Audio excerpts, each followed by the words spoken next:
Bien, j'aimerais ici répondre à mon bien-aimé Pierre qui a posé la question que il est en train de, c'est par rapport à ce qu'il est en train de subir, c'est que il y a des démons qui parlent, là, vous les voyez, les démons parlent dans ses oreilles et il voit des petits démons qui lui apparaître pour lui dire non, toi, tes péchés ne sont pas pardonnés, voilà, patati patata.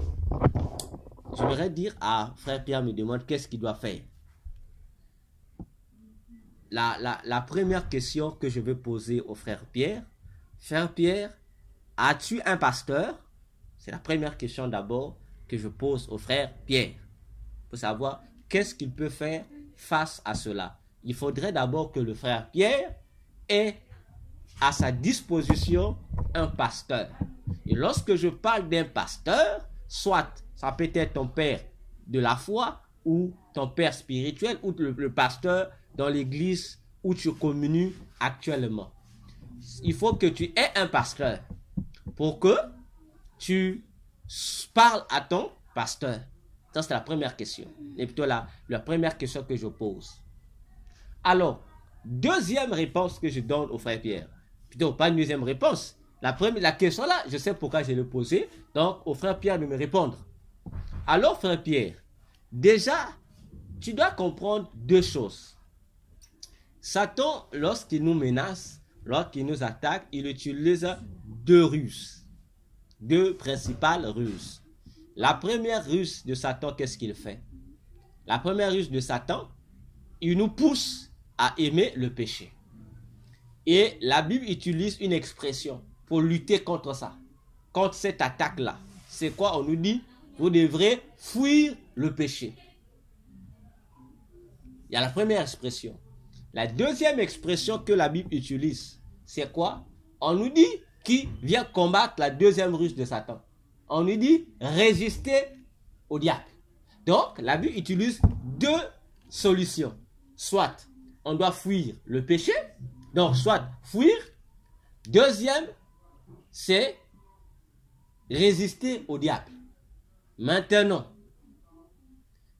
par rapport à ta situation, que ce que tu traverses, tu n'es pas possédé, non, mais tu es oppressé, c'est-à-dire les démons viennent t'oppresser, viennent te faire des menaces. Et cette oppression vise quoi? Vise à te détourner de Jésus. Comment? En te poussant à croire que Jésus ne t'écoute pas, que tous les pardons que tu demandes pour tes péchés, que Jésus ne te pardonne pas. En fait, ces démons-là viennent pour te faire douter de la parole de Dieu. Parce que toute la parole de Dieu nous rassure, de Genèse, Apocalypse, que lorsque nous demandons sincèrement pardon à Dieu pour nos fautes, nos péchés, Dieu les efface, il nous pardonne. Dans Ésaïe 1, versets 14 à 18, Dieu a dit, même si nos péchés sont comme de la cramoisie, Dieu les efface pour nous rendre plus blancs que la neige, à une condition que nous puissions nous repentir. Dans 1 Jean 2, versets 1 à 2, l'apôtre Jean nous dit que Jésus est la victime expiatoire de nos péchés, pour nous et pour le reste du monde entier. Le prophète Jean-Baptiste, dans Jean 1, verset 29, a dit, « Voici l'agneau de Dieu qui ôte le péché du monde. » Et le reste de la Bible nous dit qu'il n'y a que Jésus qui pardonne nos péchés. Et nos péchés sont lavés par le sang de Jésus.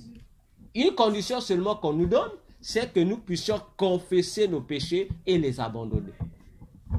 Une fois cela fait, nous sommes pardonnés de nos péchés. Maintenant, les démons qui viennent te parler là, c'est une manière pour les démons de te dire que tout ce que la Bible a dit sur le pardon des péchés en Jésus est faux.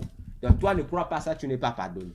Alors mon frère, ce que toi tu dois maintenant faire, utilise la tactique que Jésus a utilisée lorsque Satan a voulu aussi combattre Jésus avec la même astuce. Remettre en cause la parole de Dieu. Jésus dit à Jésus dans Matthieu 4, il lui dit, si tu es le Fils de Dieu, ordonne. Ah, attention, Mais pourtant, Satan savait qu'il était le Fils de Dieu. Preuve, lorsque Jésus rencontre le démon de Gadara, les démons là appellent Jésus comment? Il dit Fils de Dieu. Maintenant, comment les démons savent que Jésus est Fils de Dieu, mais lui, Satan, qui est le prince des démons, ne connaît pas Jésus est Fils de Dieu. Il savait, mais lorsqu'il commence, si tu es Fils de Dieu. Donc, c'est pour dire à Jésus que tu n'es pas Fils de Dieu. Si tu étais Fils de Dieu, tu veux faire ça. Donc, il voulait amener Jésus à remettre en cause la parole de Dieu. Parce que Dieu avait dit, depuis le baptême de Jésus, il a dit que celui-ci est mon fils bien-aimé, en qui j'ai mis toute mon affection. Dieu a déjà déclaré par sa parole que Jésus était son fils. Maintenant, toi, Satan, tu veux amener Jésus à ne pas croire cette parole de Dieu. Ça veut dire que c'est une attaque de Satan contre la parole de Dieu. Alors, Jésus aussi a riposté à Satan que l'homme ne vivra non seulement de pain, mais aussi de toute parole sort de la bouche de Dieu. Donc toi aussi, frère Pierre, les démons qui te disent que Dieu ne te pardonne pas, Jésus ne te pardonne pas tes péchés là. Jésus ne pardonne pas tes péchés. Qu'est-ce que toi aussi tu dois leur répondre en disant quoi? Dis-leur, il est aussi écrit. Si eux ils viennent te dire, non, Dieu ne te pardonne pas, tu es un pécheur, dis-leur, il est écrit. Si tu confesses tes péchés, Jésus te pardonne. Réplique avec la parole. Dois leur déclarer le verset de la Bible qui dit que le pardon des péchés en Jésus-Christ est certain. Première arme que je te donne, réplique Satan avec ces mots. Avec le mot plutôt de la parole de Dieu. Dis à Satan, tu es menteur. Dis à ces démons-là, vous êtes des menteurs. Jésus m'a pardonné. C'est dans le péché. Donc, deuxième arme que je vais te donner, c'est que tu dois comprendre que cette attaque de Satan vise ton salut. Parce que lorsque Satan commence à te pousser à remettre en cause le pardon des péchés, c'est tout le salut que tu as reçu en Jésus qu'il remet en cause. Donc c'est aussi une manière indirecte de te dire que toi là, Jésus ne peut pas te sauver. Donc il te pousse en même temps à remettre en doute le salut que tu as reçu en Jésus. Si aussi vrai que frère Pierre, tu as donné ta vie à Jésus, tu l'as reçu en tant que sauveur et Seigneur, conformément à ce qui est écrit. La Bible dit tu seras sauvé. N'est-ce pas? Alors Satan attaque ton salut à toi. C'est une attaque contre le salut. Or, toute attaque de Satan contre notre salut a aussi son arme que la Bible nous a prévue. Éphésiens 6 nous dit que il y a un casque du salut que Dieu nous a donné pour nous aider à combattre les ruses de Satan. Le casque du salut. Donc, lorsque tu pries, demande à ce que Dieu te revête de son casque du salut. Parce que le casque du salut protège le chrétien au niveau de la tête, c'est-à-dire au niveau de son état mental, son état psychique, c'est-à-dire au niveau de son esprit. Et là, toute parole que Satan te lance pour envoûter ton esprit, pour étouffer ton esprit ou pour séduire ton esprit, sera contrecarrée par le casque du salut, qui te donne l'assurance que tu es sauvé. Donc, utilise le casque du salut. C'est pourquoi l'apôtre Pierre prévenait, plutôt l'apôtre Paul, prévenait les chrétiens de Corinthe dans 2 Corinthiens 11, où il leur disait que ne laissez pas vos pensées être séduites par Satan comme il a fait en Éden avec Ève. Attention, parce que c'est la corruption du mental. Et lorsqu'on touche ton mental, sache que c'est ton esprit qui est en train d'être agressé par les démons. C'est une manière pour eux d'affaiblir ton esprit. Or, la Bible nous dit dans Romains 8, ceux qui ont accepté Jésus-Christ ont reçu l'esprit de Christ et ils sont devenus fils de Dieu. Et on dit même que le Saint-Esprit rend témoignage à notre esprit que nous sommes enfants de Dieu. Et au moyen du casque du salut, ça va donner le message à tous ces démons-là pour leur dire que je suis véritablement enfant de Dieu. Troisième, ça c'est la deuxième arme. Mon bien-aimé cher frère Pierre, je te donne une troisième arme lorsque tu vas riposter dans tes prières par la parole de Dieu, tu vas te revêtir du casque du salut. La troisième arme que tu dois utiliser, c'est quoi? La Bible nous dit qu'il n'y a pas de rapport entre le temple de Dieu et le temple des démons. Jésus disait encore dans Matthieu 16 aux apôtres, les portes du séjour de mort ne peuvent pas prévaloir dans son église. Or, frère Pierre, aussi vrai soit-il, si tu es véritablement chrétien, ça veut dire que tu es membre de l'église. Donc, aucun démon ne peut venir te tourmenter comme tel. Alors, si les démons osent s'approcher de toi ainsi, une arme qui t'est donnée, il faut les chasser loin de toi. Fais des prières, chasse les esprits, tous ces esprits mauvais autour de toi, tu les chasses.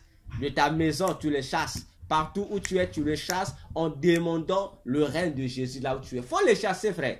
Il ne faut pas perdre ton temps à causer avec eux. Si déjà ce qui les démons sont en train de faire tes nerfs, commence à les chasser, ils vont fuir. Ils vont prendre la fuite. Chasse-les, fais les prières d'autorité, comme on le dit, pour chasser ces esprits-là, pour sécuriser ton périmètre spirituel, pour sécuriser chaque endroit où tu te trouveras en proclamant le règne de Dieu. La Bible déclare que tout lieu où foulera la plante de nos pieds nous est donné en héritage, en possession, mon frère. Déclare, dès que tu vois ces démons apparaître, toi fais la déclaration, déclare que je suis une autorité de Dieu. Et là où une autorité de Dieu règne, aucun démon ne peut régner. Tu les bloques, tu les chasses. Tu couvres ton espace par le règne de Dieu. Tu demandes que le feu de Dieu couvre l'espace. Ça, c'est la troisième arme. Bien-aimé Pierre, je te donne la quatrième arme. Une fois qu'après les avoir chassés, la quatrième arme, c'est quoi? C'est que tu dois faire des prières de manière persévérante. C'est-à-dire, tu dois prier avec persévérance. Parce que Jésus disait dans Luc 18:1 que les chrétiens, nous devons aussi prier avec persévérance. Pourquoi? Parce que certains démons sont têtus, tout comme leur maître Satan est têtu. C'est pourquoi on nous dit, résistez au diable et il fuira loin de vous. La résistance veut dire que Satan ne va pas te lâcher facilement. Tu vas chasser ces démons une fois. Ils vont partir, ils vont revenir. Maintenant, c'est à toi maintenant de manifester une forte résistance. C'est-à-dire tu vas persévérer à les chasser jusqu'à ce qu'ils vont te laisser libre. Il faut que tu persévères. Parce que si tu ne persévères pas, tu vas céder, tu vas baisser la garde. Et c'est les voix de ces esprits-là vont influencer ton esprit et tu vas aussi tu vas abandonner Jésus. Donc voilà, frère Pierre, ce que j'allais te répondre concernant ta préoccupation. Que Dieu te soutienne dans ce combat, que Dieu te bénisse. J'attends toujours la réponse. Dis-moi si tu as un pasteur ou si tu communies quelque part. J'attends ta réponse.